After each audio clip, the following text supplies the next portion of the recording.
y a des gens qui pensent que la pire trahison vient d'un faux ami ou d'une relation détruite. Mais rien, absolument rien, ne te prépare à recevoir un coup de poignard venant de ton propre sang.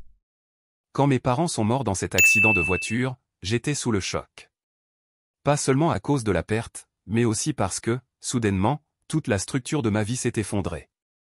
J'ai grandi à Denver, dans le Colorado, dans une grande maison qui avait toujours été la fierté de mon père. Et, même si ma sœur Amanda et moi avions nos disputes fraternelles, je n'aurais jamais imaginé qu'un jour elle deviendrait mon ennemie. L'héritage qu'ils ont laissé n'était pas une petite somme. Rien que la maison valait près de 900 000 $. En plus, il y avait une assurance vie conséquente et des investissements que mon père avait toujours gérés avec patience. En additionnant tout, on atteignait facilement plus de 1,5 million de $. Je ne suis pas du genre cupide honnêtement, à cette époque, je voulais juste préserver un peu de paix et me souvenir de mes parents sans douleur. Mais Amanda était différente. Elle a toujours eu ce regard calculateur. Nous avons grandi ensemble, mais elle semblait pressée de prouver qu'elle pouvait avoir plus que les autres. Adolescente, elle parlait sans cesse de vivre à New York, d'avoir un loft chic et de conduire une voiture de sport. Les valeurs familiales ne l'intéressaient pas vraiment pour elle, tout tournait autour du statut et de l'argent. Au début, après les funérailles, il semblait que nous allions régler les choses de façon adulte. Nous avons fixé des rendez-vous avec l'avocat de la famille, et il a expliqué comment l'héritage serait partagé équitablement entre nous deux. Mais je me souviens avoir vu son expression changer, cette mâchoire qui se crispait, cette respiration lourde. Une semaine plus tard, Amanda a pratiquement cessé de répondre à mes messages. J'ai essayé d'appeler, d'envoyer des emails, rien. Jusqu'à ce qu'un vendredi soir, vers 21 h, j'entende de lourds coups frapper à ma porte. Ce n'était pas une sonnette pressée poliment. C'étaient des coups de poing, comme si on voulait l'enfoncer. J'ai ouvert la porte et je suis tombé sur deux types que je n'avais jamais vus. Tous les deux portaient des vestes en cuir, des chaînes autour du cou et avaient ce regard qui vous glace le sang. Le plus grand a parlé en premier. « Vous êtes Daniel ?»« Oui, qui le demande ?» Mais j'essayais de garder une voix ferme. L'autre a fait un pas en avant et a lâché, avec un sourire froid. Amanda a envoyé un message. Elle veut la maison. Et elle la veut maintenant. Au début, j'ai cru à un malentendu. Mais alors le grand a sorti de sa poche une feuille pliée, l'a jetée dans ma main et a dit « Signez et remettez les clés. Sinon, la prochaine visite ne sera pas aussi amicale. » Le papier était un document informel, pratiquement une renonciation. Pas de signature d'avocat, rien de légal. Mais le message était clair, Amanda voulait m'expulser, coûte que coûte. Mes doigts tremblaient. Je ne savais pas si c'était de colère ou de peur. J'ai demandé ce qui se passerait si je ne signais pas, et le grand s'est contenté de répondre. Alors, on en discutera autrement. Ils sont partis, mais pas sans avoir précisé qu'ils savaient où je travaillais, avec qui je sortais et même où je faisais mes courses. J'ai refermé la porte et je suis resté là, adossé, essayant de comprendre comment ma propre sœur avait pu franchir cette ligne. Ce n'était que de l'argent, non. Mais, au fond, je commençais à comprendre que ce n'était pas seulement ça. Amanda me reprochait quelque chose. Quelque chose d'ancien. Quelque chose que je n'avais pas encore compris. Les jours suivants, je n'ai pas bien dormi. Je faisais des cauchemars où quelqu'un défonçait ma porte en pleine nuit. J'ai installé de nouvelles serrures, des caméras de sécurité, et j'ai même envisagé de demander une ordonnance restrictive. Mais une partie de moi voulait encore régler les choses en parlant. C'était encore ma sœur. C'était encore mon sang. Jusqu'à ce qu'un lundi matin, je reçoive un message de sa part. Court, direct et cruel. Tu sais ce que tu as fait. Et maintenant tu vas payer. Mon cœur s'est emballé. Qu'est-ce que j'avais bien pu faire? Je suis resté à fixer ce message comme si les mots allaient changer de sens si je les regardais plus longtemps. Tu sais ce que tu as fait. Non, Amanda, je ne savais pas. Ou du moins, je n'avais pas la moindre idée de ce qui justifierait l'envoi de deux types à ma porte pour me menacer. Le reste de la journée est passé comme dans un brouillard. Au travail, je n'arrivais pas à me concentrer. Chaque fois que mon téléphone vibrait, mon estomac se nouait, imaginant une nouvelle menace. J'ai commencé à repenser à nos disputes passées, en essayant de me souvenir de quelque chose de précis. Et là, un flash m'est revenu, la nuit où nos parents s'étaient disputés violemment avec elle, peu avant que je ne déménage dans ma propre maison. Amanda avait 21 ans, moi 25. Elle sortait avec un homme plus âgé, un certain Rick, que nos parents détestaient. Il avait un passé d'escroquerie et des antécédents avec la police. Je me souviens avoir vu des messages de lui sur son téléphone parlant d'investissement rapide et de blanchiment d'argent. Inquiet, j'en avais parlé à nos parents. Ils avaient confronté Amanda et ça avait été un scandale. Elle m'avait crié que j'étais un mouchard, que je détruisais sa vie. Le lendemain, elle avait disparu pendant 2 semaines et, à son retour, elle semblait avoir laissé Rick derrière elle. Je n'avais plus jamais abordé le sujet. Maintenant, des années plus tard, ce ressentiment semblait toujours vif. Était-il possible qu'elle ne m'ait jamais pardonné? Que tu sais ce que tu as fait, fasse référence à ça. Ce soir-là, j'ai décidé que je devais confronter Amanda. Je l'ai appelée plusieurs fois, sans réponse. Alors, j'ai décidé d'aller à son appartement. C'était un immeuble de luxe en centre-ville, payé, selon elle, avec son propre salaire. Mais maintenant, je n'en étais plus si sûr. J'arrivai à la loge et le vigile me dit qu'elle ne voulait pas me recevoir. J'insistai, en disant que c'était urgent. Après quelques minutes, il me laissa monter. Quand la porte s'ouvrit, Amanda était là, avec ce sourire ironique qu'elle arborait toujours quand elle voulait m'humilier. « Qu'est-ce que tu veux, Daniel ?» me demanda-t-elle, les bras croisés. « Je veux comprendre pourquoi tu as envoyé 2 types frapper à ma porte. Ne fais pas l'innocent. Tu me dois quelque chose. » « Je te dois quoi? » La vie que j'aurais pu avoir si tu n'avais pas raconté à nos parents à propos de Rick. Cela me prit par surprise. Elle parlait vraiment d'une histoire d'il y a des années. Ah Amanda, c'était un escroc. Je t'ai protégé. M'a protégé? Elle rit avec mépris. Tu as tout détruit. Il avait des projets pour nous. Maintenant, à cause de toi, j'ai dû me débrouiller toute seule. Je regardais autour de moi. Son appartement ne ressemblait pas à celui de quelqu'un qui avait dû se débrouiller. Tout était cher, décoré comme dans un magazine. Alors c'est de ça qu'il s'agit? Tu veux l'héritage pour compenser ce que tu penses avoir perdu? Pas seulement, petit frère. Elle s'approcha, le ton de sa voix devenant plus froid. Rick est de retour. Et maintenant, on va faire les choses à sa façon. Mon sang se glaça.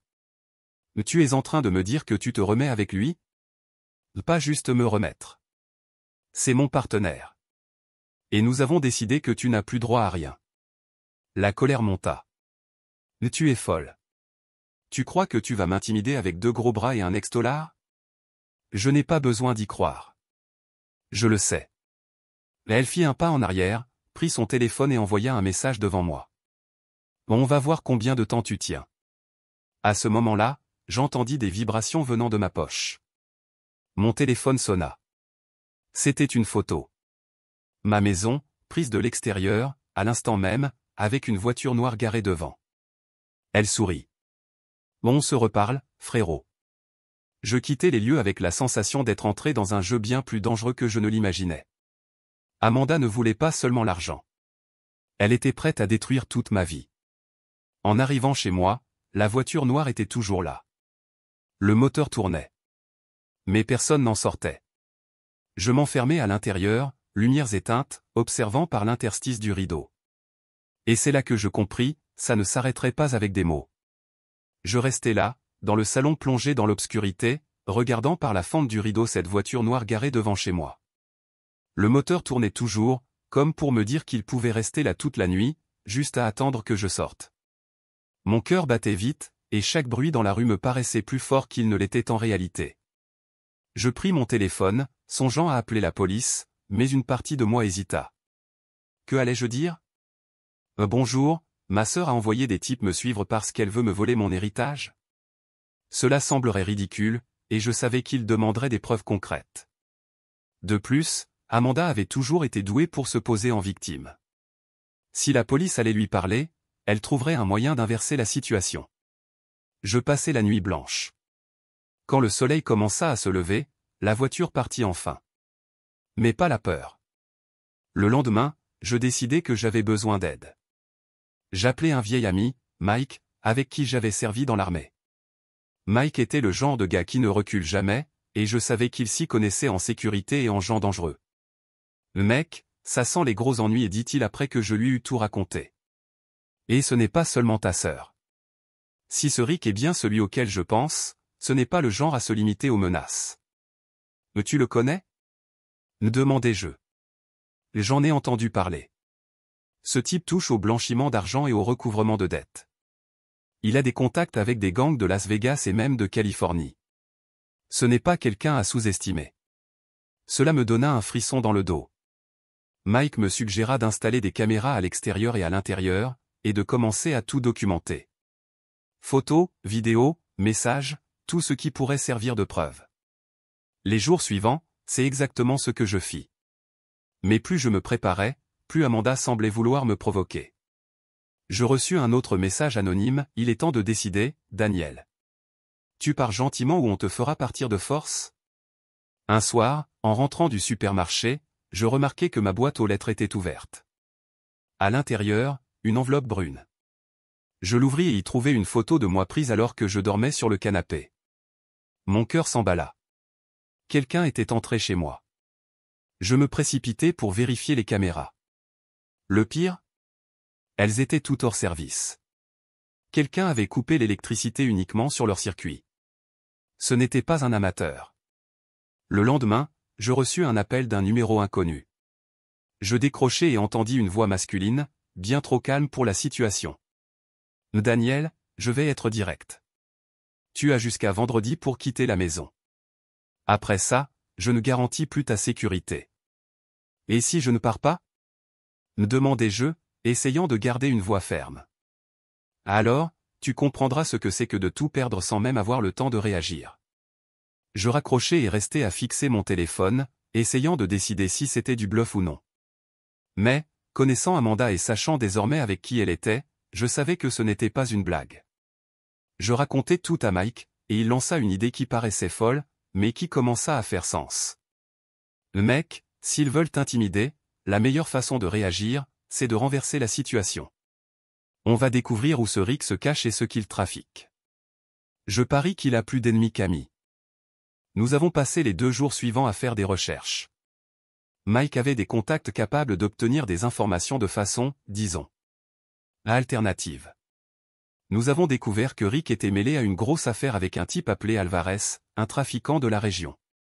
Et, d'après ce qu'il semblait, Rick lui devait aussi de l'argent.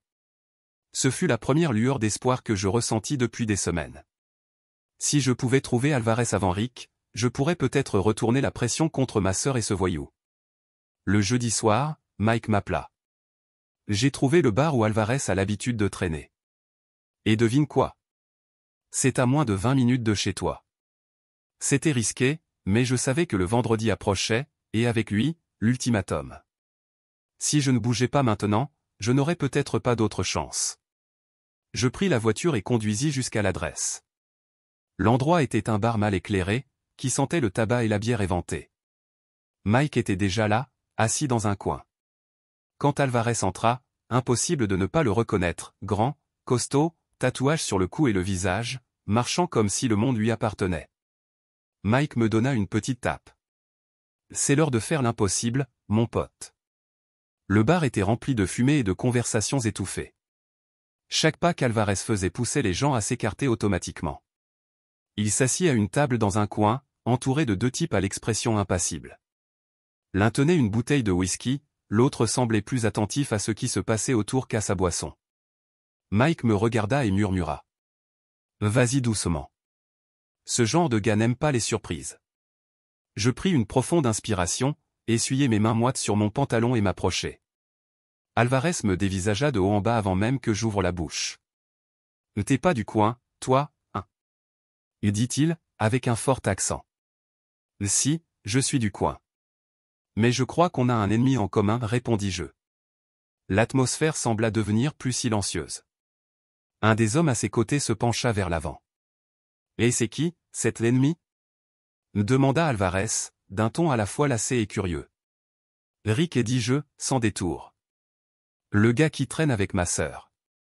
À l'évocation du nom, Alvarez haussa les sourcils, comme s'il ne s'attendait pas à l'entendre ce soir-là. Rick, répéta-t-il lentement, avant de rire doucement. Ce type me doit beaucoup d'argent. Et d'après ce que je sais, il se croit un peu trop malin. Je m'assis en face de lui, tentant de ne pas paraître nerveux.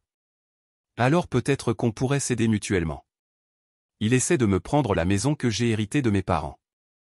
Il a envoyé 2 types me menacer, à saboter ma sécurité, et même entrer chez moi. Mais j'ai des infos sur l'endroit où il se cache et sur ce qu'il prépare. Alvarez me fixa quelques secondes, comme s'il pesait chacune de mes paroles. Pourquoi je te croirais? Demanda-t-il. Parce que je n'ai rien à perdre, répondis-je.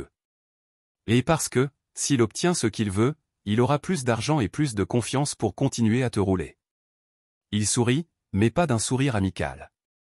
C'était ce genre de sourire qui signifie, peut-être que tu as de la chance aujourd'hui, ou peut-être que je ne fais que t'utiliser. J'aime les hommes qui arrivent avec des problèmes et des solutions en même temps, dit-il, en se penchant vers moi. Mais comprends bien, si tu me mens, Daniel, il n'y aura ni police, ni amis, ni famille pour te sauver. J'acquiesçai. Je savais déjà que je jouais avec le feu, mais à ce stade, il n'y avait plus de retour possible. Je lui donnai l'adresse d'un entrepôt que Mike avait repéré, où Rick gardait, paraît-il, des voitures et d'autres biens de valeur douteuse. Alvarez fit signe à un de ses hommes, qui partit aussitôt. Puis il se leva, posa une main lourde sur mon épaule et dit « Sois prêt. Quand j'en aurai fini avec lui, je voudrais aussi en savoir plus sur ta sœur. » Je sortis du bar avec Mike, le cœur battant si vite que j'avais l'impression d'avoir couru un marathon. « Tu viens de vendre ton âme, mec, et dit Mike, à moitié en riant, à moitié inquiet. « Non. Je l'ai juste loué pour une durée indéterminée, tentai-je de plaisanter, mais la vérité, c'est que j'étais terrifié. Le lendemain matin, je me réveillais avec 3 appels manqués d'un numéro inconnu et un message « On l'a déjà ». Mon estomac se noua. Alvarez avait agi vite. Mais que se passerait-il après? Au milieu de la journée, ma sœur m'appela pour la première fois depuis notre conversation à l'appartement. Sa voix était différente, plus tendue. « Daniel, qu'est-ce que t'as fait? » « Moi ?» dis-je, feignant l'innocence. « Je me défends, c'est tout. »« Tu ne sais pas à qui tu t'en prends. » cria-t-elle. « Rick. Ils ont attrapé Rick. » C'était la confirmation dont j'avais besoin. Alvarez avait Rick entre les mains, et ça changeait tout. Mais avec le soulagement vint une nouvelle peur. Parce que si Rick disparaissait ou était hors jeu, Amanda saurait qu'il ne pouvait s'agir que de moi. Et elle ne me le pardonnerait pas. Mike vint chez moi ce soir-là, avec 2 pizzas et un avertissement. On doit se préparer. Si Alvarez décide d'utiliser Rick comme monnaie d'échange, ta sœur va paniquer. Et les gens paniqués font des conneries. Pendant qu'on mangeait, je commençais à réfléchir à ce qu'Amanda pourrait faire maintenant. Elle avait de l'argent de côté, des contacts dangereux et, pire encore, connaissait toutes mes habitudes, mes amis et mes points faibles. La guerre venait de changer de terrain, mais elle était encore loin d'être terminée. Et, au fond de moi, je savais que, si je voulais survivre à tout ça, j'allais devoir m'enfoncer plus profondément dans cette boue que je ne l'aurais jamais imaginée. Le lendemain de la capture de Rick, je savais déjà qu'Amanda ne resterait pas tranquille. C'était comme prévoir une tempête, l'air était lourd, chaque notification sur mon téléphone ressemblait à un coup de tonnerre. Vers 10 heures du matin, je reçus un appel d'un numéro inconnu. Je décrochai, et de l'autre côté, une voix féminine, calme mais chargée de venin. « J'espère que tu es satisfait, Daniel. »« Ah, Amanda. Tu te crois malin? Tu crois pouvoir jouer avec des gens que tu ne comprends même pas? Rick n'est pas seulement mon partenaire. C'est ma famille, désormais. Et tu viens de déclarer la guerre. » L'appel fut court. Mais, 1 heure plus tard, je compris que son jeu avait commencé. Ma voiture était garée devant chez moi, mais les pneus avaient été crevés. En ouvrant la portière, je découvris l'intérieur maculé de peinture rouge, éclaboussé comme du sang. Sur le siège passager, une enveloppe, à l'intérieur, une photo de mon ex-petite amie, Emily, souriant, prise clairement à son insu. Mon sang se glaça. Emily n'avait rien à voir là-dedans. Nous nous étions séparés en bons termes, quelques mois plus tôt, et elle était désormais fiancée à un autre homme. Mais Amanda savait que toucher à des gens proches de moi serait le coup le plus efficace. J'appelai Mike immédiatement. Ils s'en prennent maintenant à des innocents, dis-je, tentant de contenir ma panique. Mec, ça monte beaucoup trop vite.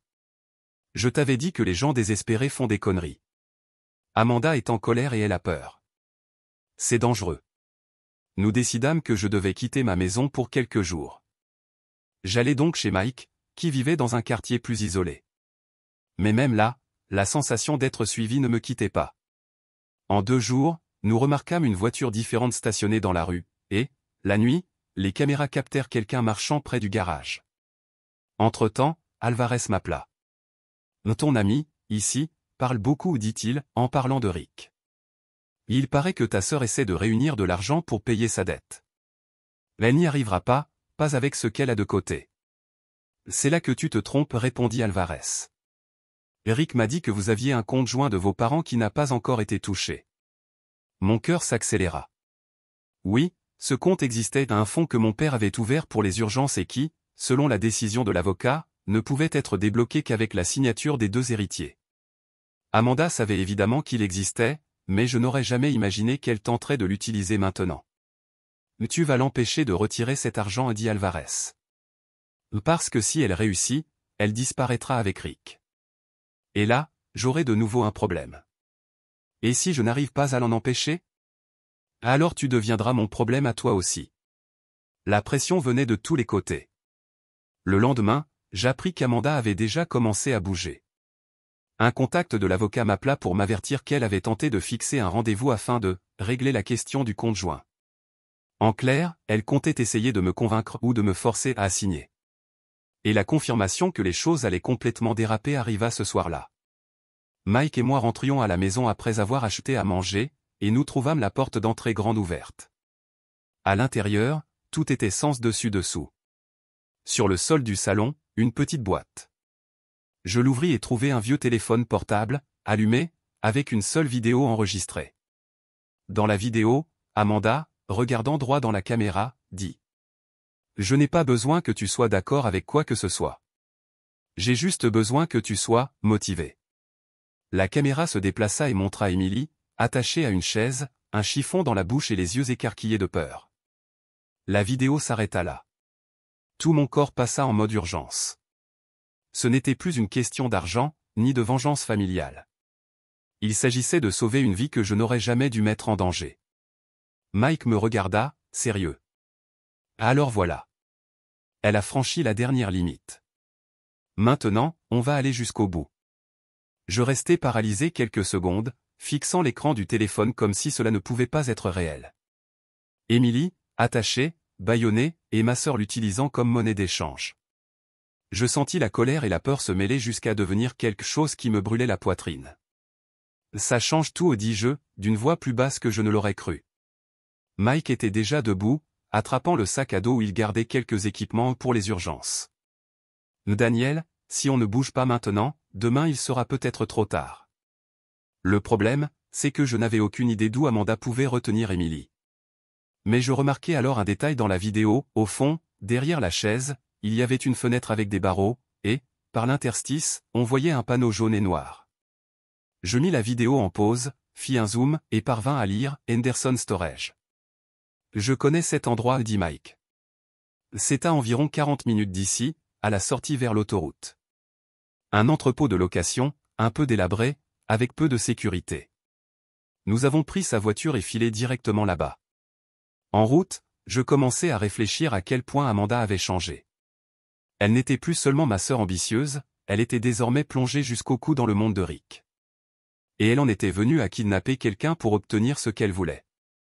Nous sommes arrivés peu avant minuit. L'entrepôt était un alignement de bâtiments, entouré d'une vieille clôture et d'un portail cadenassé. Pas de gardien en vue. Nous avons garé la voiture à environ 200 mètres et continué à pied, muni d'une petite lampe torche et de ce que Mike appelait son kit d'entrée forcée. « Tu es sûr de vouloir faire ça sans appeler la police ?» demanda-t-il. « Si j'appelle, Amanda le saura et pourrait faire pire à Emily avant qu'il n'arrive. » Nous avons forcé le cadenas en moins d'1 minute. À l'intérieur, l'écho de nos pas semblait hurler dans le silence. Nous avons longé plusieurs entrepôts jusqu'à entendre un son étouffé, comme quelqu'un essayant de parler à travers un tissu. Mon cœur s'est emballé. Nous avons suivi le bruit jusqu'à une porte métallique avec un cadenas plus récent. Mike l'a forcé à nouveau et, lorsque la porte s'est ouverte, j'ai vu Émilie. Elle était exactement comme dans la vidéo, attachée à la chaise, les yeux pleins de larmes. Je me suis précipité vers elle et ai commencé à la détacher. Tout va bien, je suis là, dis-je, essayant de la rassurer. Mais avant que nous puissions sortir, une voix résonna dans l'entrepôt. Tu croyais vraiment que ce serait aussi facile, Daniel? Amanda. Elle entra, accompagnée des deux types les mêmes qui étaient venus chez moi lors de la première menace. Amanda avait changé, plus froide, le regard glacé. Tu ne comprends pas, frérot, dit-elle. C'est plus grand que nous deux. J'ai besoin de cet argent. Rick a besoin de cet argent. Tu me parles d'argent alors que tu retiens une innocente attachée? Répliquai-je. Regarde ce que tu es devenu. Elle rit, mais sans aucune joie. Ce que je suis devenu? Je suis devenu quelqu'un qui sait se battre pour ce qu'il veut. Tu as toujours été le chouchou de nos parents, tu as toujours tout eu facilement. Maintenant, c'est mon tour. Les deux hommes de main firent un pas en avant. Mike était déjà prêt, tenant une matraque télescopique. Je ne veux blesser personne, dit-il d'une voix ferme. Mais si vous faites un pas de plus, ça va mal se passer. Ce fut suffisant pour que le premier fonce. Mike le frappa au bras, le faisant tomber au sol. L'autre arriva par derrière, mais je parvins à le pousser contre le mur. Emily, déjà libre, se leva et courut se réfugier derrière quelques caisses. Amanda resta immobile, comme si elle calculait ses options. Ce n'est pas fini, Daniel, dit-elle avant de s'enfuir par la porte latérale. Nous ne la poursuivîmes pas. Le plus important était de mettre Emily en sécurité. Nous sommes sortis rapidement, elle entre nous deux, regardant autour d'elle comme si elle s'attendait à voir surgir quelqu'un à tout moment. Nous avons rejoint la voiture de Mike et roulé sans nous arrêter jusqu'à chez lui. Emily était sous le choc, mais saine et sauve. Cette nuit-là, je suis resté éveillé jusqu'à l'aube. Parce que, même si j'avais réussi à la sauver, je savais qu'Amanda avait désormais franchi toutes les limites possibles. Et que son prochain coup pourrait être encore plus dangereux. Le matin suivant le sauvetage d'Emily, j'étais épuisé, mais incapable de me détendre. Mike insista pour que je reste encore un jour chez lui, au moins jusqu'à ce qu'on soit sûr qu'Amanda ne tenterait rien immédiatement. Emily appela la police et fit une déposition sur l'enlèvement, mais sans mentionner directement Amanda, elle avait encore peur des connexions de ma sœur. Moi, en revanche, je savais que le silence d'Amanda était le signe le plus dangereux. Quand elle disparaissait, c'était qu'elle préparait quelque chose de gros. Le premier coup arriva à midi. Je reçus un appel de mon directeur d'agence bancaire. « Monsieur Parker, nous avons reçu une alerte de mouvement suspect sur votre compte. De grosses tentatives de virement dans les dernières heures. Les avez-vous autorisées? » Non. Répondis-je immédiatement. Bloquez tout de suite. Le directeur m'expliqua que quelqu'un essayait d'accéder non seulement à mon compte personnel, mais aussi au compte joint de l'héritage. Heureusement, la signature physique était obligatoire, donc la tentative avait échoué, cette fois. J'en informai Mike, qui prit un air grave. Ce n'est que la première manche. Elle va essayer de détruire ta stabilité financière pour te rendre vulnérable. Et il avait raison. Le même jour, je reçus un email d'un fournisseur m'informant que mon entreprise devait une grosse somme pour des services souscrits aux services que je n'avais jamais demandés. Peu après, je reçus des notifications de dettes ouvertes à mon nom, manifestement fausses. Amanda utilisait de vieux documents de famille pour se faire passer pour moi. Mais le pire arriva en fin d'après-midi, Alvarez m'appela. « Daniel, dit-il, d'un ton plus froid que d'habitude. Rick a disparu. » « Disparu? Comment ça? Je l'avais laissé avec mes hommes, mais quelqu'un a payé pour le faire sortir de là. Et devine qui m'a dit que tu étais impliqué là-dedans? » Mon estomac se noua. Amanda. Exactement. Elle est venue me voir. Elle a dit que tu jouais sur les deux tableaux et que tu ne m'avais donné des infos sur Rick que pour te débarrasser de lui et prendre tout l'argent pour toi. J'ai essayé d'expliquer, mais Alvarez n'était pas du genre à écouter de longues justifications. Je vais te donner une chance, Parker. Tu as 48 heures pour me livrer Rick, ou quelque chose qui vaille plus que lui. Quand il a raccroché, j'ai compris qu'Amanda avait réussi son coup, transformer Alvarez, qui jusqu'alors était une arme indirecte contre elle, en un ennemi direct contre moi. J'ai passé les heures suivantes à discuter avec Mike, cherchant une issue. Il suggéra que nous trouvions assez de preuves contre Rick et Amanda pour négocier avec Alvarez, ou pour les envoyer tous les deux derrière les barreaux d'un coup.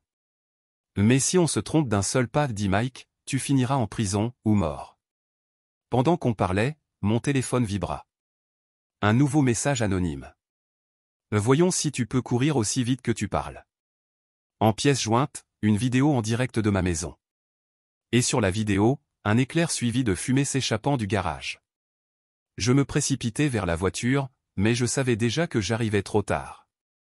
À notre arrivée, l'odeur d'essence et de brûlé était partout. Mon garage était détruit. Et sur la porte, peint à la bombe rouge, un message. Dernière chance. Je regardais Mike. Là, elle veut m'obliger à aller jusqu'à elle. Et si je n'y vais pas?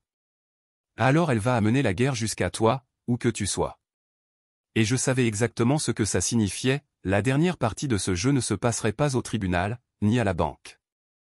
Ce serait face à face. Après l'incendie de mon garage, j'ai compris qu'il n'était plus question d'attendre le prochain coup d'Amanda. Il était temps d'en finir, une bonne fois pour toutes. J'ai appelé Alvarez cette nuit-là. Je sais où Rick sera demain. Mais je veux être là quand vous le prendrez. Si c'est encore un piège, Parker, sa voix était chargée de menaces. Ce n'en est pas un. Et vous pourrez le confirmer de vos propres yeux.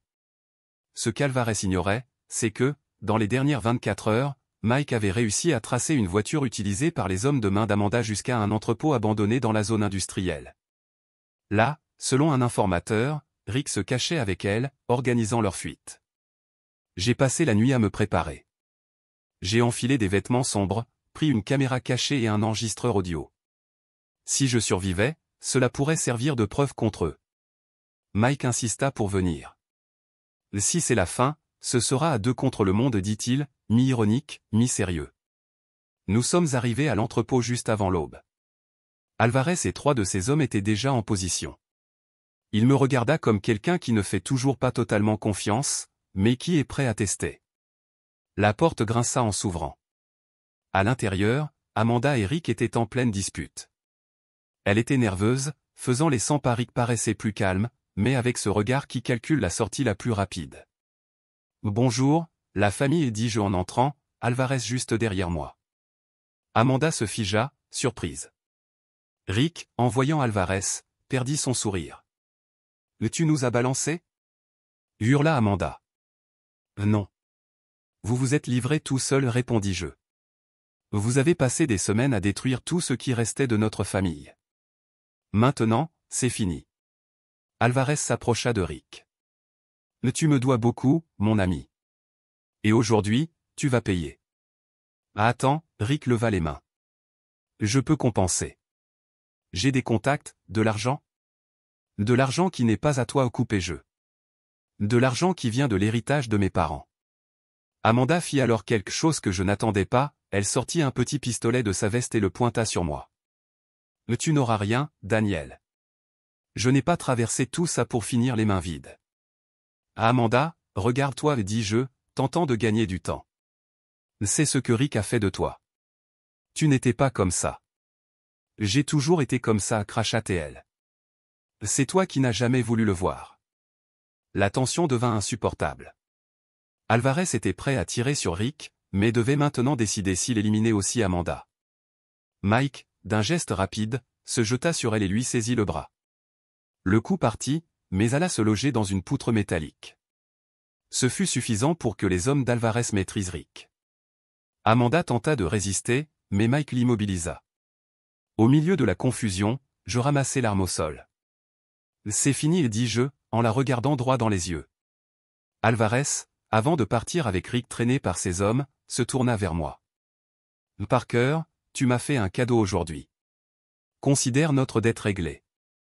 Mais ne me donne pas de raison de revenir. Il ne resta plus que Mike, Amanda et moi dans l'entrepôt. Elle était assise par terre, menottée avec un lien en plastique improvisé.